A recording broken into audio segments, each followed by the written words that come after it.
Hi guys, this is week 52 Project Life, yes, the last week in my 2017 album. And this week I am going to do another one of my 5 favourite things challenges. So I have picked out 5 things to use this week, and they are another 6x6 paper pad, because we know I have got way too many of those sitting around. A very old stamp set from Kelly Stamps. I've got some sequins, some letter stickers, and some thread. I'm going to do some stitching this week. So as far as colour schemes go, I picked out my 6x6 pad first, and then I chose everything else based on the colour scheme of that paper pad. So I've got my bits and pieces, and I've got my photos, including this one here that wasn't the right size and it didn't print properly, but it was the only photo I had of us on New Year's Eve, so I definitely wanted to use it, and I didn't want to waste the photo, so I've decided just to go with it, and we'll see what we can do. Now I'm just starting by picking out these papers. It's a very old Dealer's pad, but I really love it. I still love all the colours and the patterns in it, so I do have a little bit of a difficult time actually choosing papers from it. So you can see me, I'm pulling out all sorts of bits and pieces, including a couple of pages that have got like cut apart pieces, so I'm going to use some of those.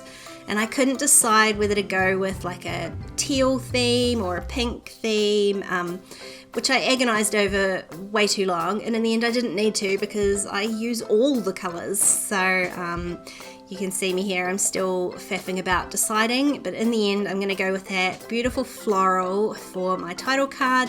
I've picked out a yellow polka dot for one of the 3x4 spots, and this teal polka dot for down the bottom. So now I've trimmed all of those out. This is pretty much how my layout's going to look. I've got a little gap here that I am going to make a sequin shaker pocket for. And for this photo with the little missing piece down the side, I think I'm going to fill it in with some pattern paper. So trying to be economical with the pattern paper, I cut off a 4x6 piece first, although I end up using that later anyway, so it didn't matter, but I was trying to be economical with the paper and then just use this little scrappy piece to cover up the side there. Now I'll just stick down these couple of square photos onto their papers. And then I'm going to make my little shaker card. So I've got this piece of plastic, which is actually, I've trimmed down a page protector. I've got an old page protector that I cut apart and use for things like this. So it is actually folded, so it's joined at the bottom. It was one of the bottom pieces of the page protector. And then I've just trimmed out one of these little quotes from that sort of chalkboard looking paper. And I've glued that onto the inside back of my folded plastic. It's not a pocket page anymore, that's what it was from. It's just a wee piece of plastic now. And I'm using my stitching mat and just a drawing pin to poke holes around all 4 sides of both pieces of plastic. Definitely helps to pre-poke those holes before stitching. The plastic can be slightly tough to stitch through, so poking those holes first does help. Decided to use the pink thread for my stitching on this card or shaker pocket, and I will through the whole rest of my page as well, just because I feel like that needs just a little bit more pink rather than teal or white. So I've tied a little knot in the end of my thread, and then I am just going to do a really basic running stitch. I'm not doing a back stitch or anything fancy like that, just a really basic running stitch using the pre-poked holes all the way around 3 sides of my little piece of plastic. And then I'm going to go just a wee way across the top as well. I do need to leave a little hole to put my sequins in.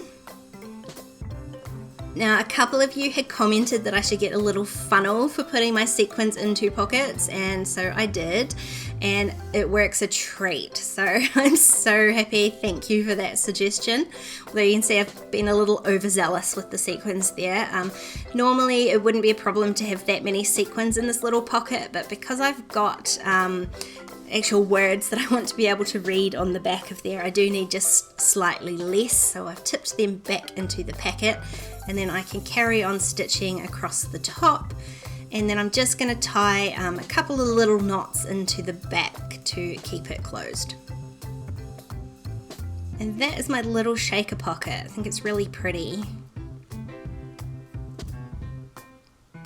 Now for my title card, I decided I would use the star paper just to tie it in, otherwise that little strip on that bottom photo just looks a bit lonely by itself. So I'm just going to cut apart that 4x6 piece and just stick down some onto the 4x6 I had already cut. And then I'm going to stitch this down in the exact same way that I've just done the shaker pocket. So I'm pre-punching the holes around the outside, and I'm going to use that same thread. I think I've got enough to go around the 4 sides. This time, instead of tying a knot, I can just use a little piece of washi tape on the back of the paper to stick the end of the thread down. And then again, I'm not doing a back stitch, I'm just going to do a plain old running stitch all the way across 4 sides just to stitch the entire piece down. And then once I'm finished, I can use another piece of washi just to tie off the end of the thread. Now I've got these really pretty letter stickers. Now it says a beautiful mess, so I'm not sure where they came from. They might have come from a messy kit or a happy mailbox. I'm not sure where they're from, but they were the perfect colour for this week. So I'm just going to spell out week 52, and I've stuck them down. And then for my date stamping, I knew I had these little labels that I had stamped from a Kelly stamp set and cut out just in a variety of colours for situations much like this. And so then I can just do my date stamping. So these little labels are almost just too small to fit my date stamps on because both numbers were from 1 month this week. It fits on okay, but I can't fit 2 different months on there. When I go to stick my label down, I realize my letter stickers are probably a little bit too low because I want to be able to put my label sticker on the bottom there. It's not a sticker, sorry, I'm going to stick it down. So I just really carefully peel these letters up and move them up just a touch, and they peeled off no problem, so that was lucky. That's my title card finished, and really all I have to do now is just do a little bit of stamping. I want to stamp that Readaholic stamp on my bottom photo, but there's not really anywhere to stamp on the photo, and I want to fill in a little bit of the space on the right. So I've just cut apart one of the pieces from one of those sheets with the cut aparts on it and stamped my stamp onto that. I like it because it has a little bit of pink in it, so it sort of ties the photo together as well too. And then I'm going to add another stamp underneath my donut stamp. So this is why I really love this this old stamp set. It's got so many different sort of sayings on it. I love a set that you can use one set for the whole week. Like I don't need to go and get any additional stamps for this spread. I can do it all with 1 week.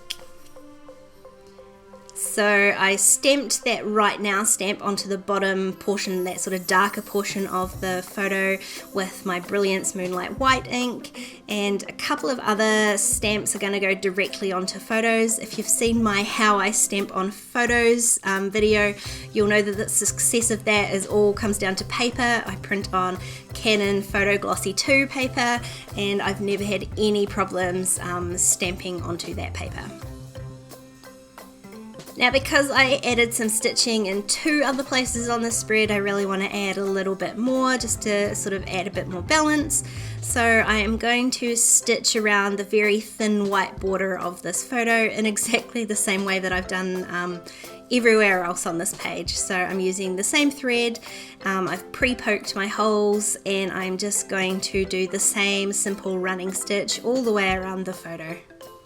Again, just using washi tape to attach that thread on the back of the page. And then very quickly, it's you know, it is sped up, but this does not take a lot of time in real life either.